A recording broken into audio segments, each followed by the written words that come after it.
ओम नमः शिवाय। जिस प्रकार इस ब्रह्मांड का न कोई अंत है और न ही कोई शुरुआत, उसी प्रकार शिव अनादि हैं। संपूर्ण ब्रह्मांड शिव के अंदर समाया हुआ है। आइए श्रवण करते हैं सोमवार व्रत कथा।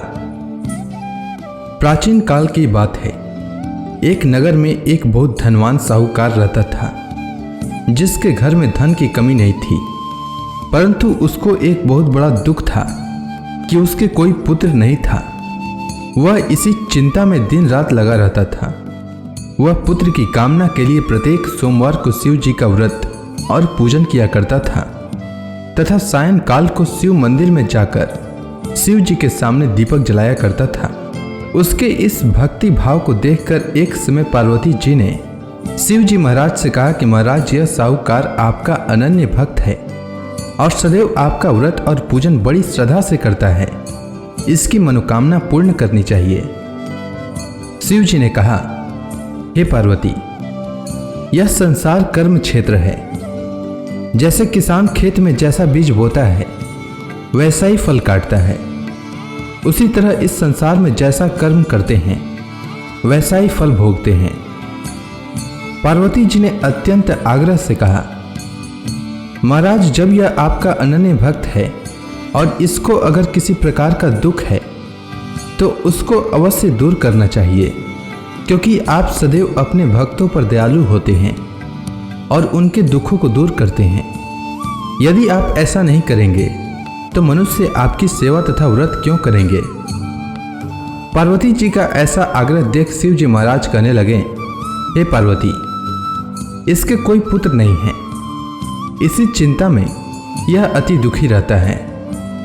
इसके भाग्य में पुत्र न होने पर भी इसको मैं पुत्र प्राप्ति का वर देता हूँ, परंतु यह पुत्र केवल 12 वर्ष तक जीवित रहेगा। इसके पश्चात वह मृत्यु को प्राप्त हो जाएगा। इससे अधिक मैं और इसके लिए कुछ नहीं कर सकता। यह सब बातें साहूकार सुन रहा था। इससे उसको न तो कुछ प्रसन्नता हुई और न ही कुछ दुख हुआ। वह पहले जैसा ही शिव जी महाराज का व्रत और पूजन करता रहा। कुछ काल व्यतीत हो जाने पर साहूकार की स्त्री गर्भवती हुई और 10वें महीने में उसके गर्भ से अति सुंदर पुत्र की प्राप्ति हुई। साहूकार के घर में बहुत खुशी मनाई गई, परंतु साहूकार ने उसकी केवल 12 वर्ष की आयु जानकर अधिक प्रसन्नता प्रकट न की और न ही किसी को भेद ही बताया। जब वह बालक 11 वर्ष का हो गया तो उस बालक की माता ने उसके पिता से विवाह आदि के लिए कहा, तो वह साहूकार कहने लगा कि अभी मैं इसका विवाह नहीं करूंगा, अपने पुत्र को काशी जी पढ़ने के लिए भेजूंगा। फिर साहूकार ने अपने साले अर्थात बालक के मामा को बुला करके उसको बहुत सा धन देकर कहा, तुम मेरे बालक को काशी जी पढ़ने के लिए ले जाओ और रास्ते में जिस स्थान पर भी जाओ यज्ञ तथा ब्राह्मणों को भोजन कराते जाओ। वह दोनों मामा भांजे यज्ञ करते और ब्राह्मणों को भोजन कराते जा रहे थे। रास्ते में उनको एक शहर पड़ा। उस शहर में राजा की कन्या का विवाह हो रहा था। दूसरे राजा का लड़का जो विवाह कराने के लिए बारात लेकर आया था, वह एक आंख से काना था। उसके माता पिता को इस बात को लेकर बड़ी चिंता थी कि कहीं वर को देखकर कन्या के माता पिता विवाह में किसी प्रकार की अड़चन पैदा न कर दें। इस कारण जब उसने अति सुंदर सेठ के लड़के को देखा तो मन में विचार किया कि क्यों न दरवाजे के समय इस लड़के से वर का काम चलाया जाए। ऐसा विचार कर वर के पिता ने उस लड़के और मामा से बात की तो वे राजी हो गए।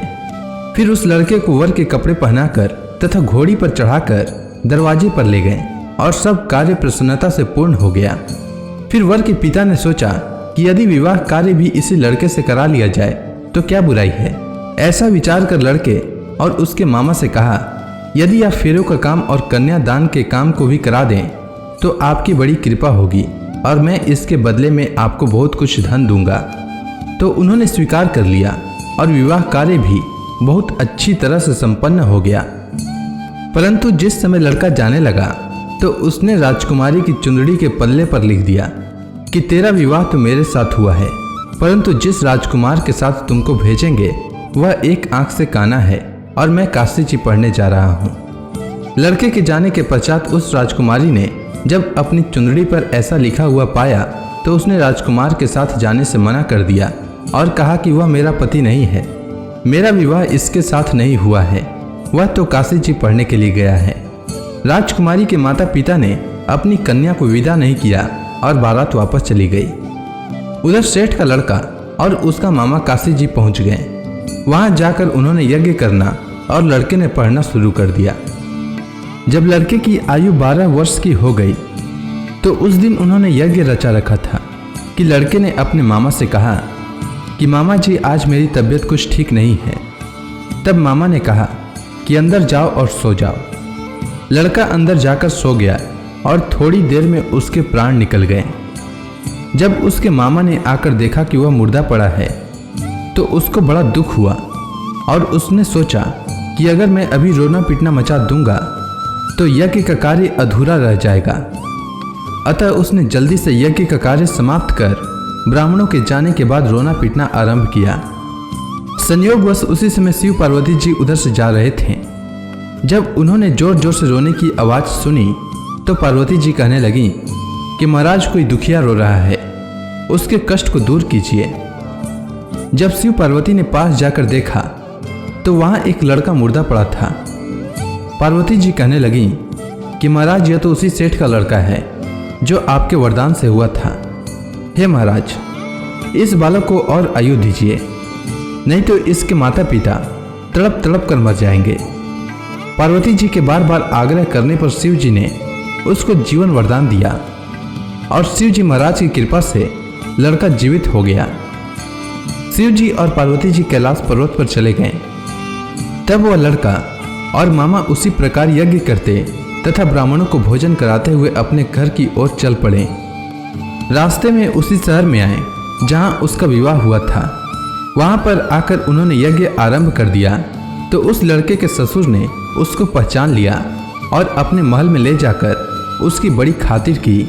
साथ ही बहुत से दास दासियों सहित आदर पूर्वक लड़की और जमाई को विदा किया।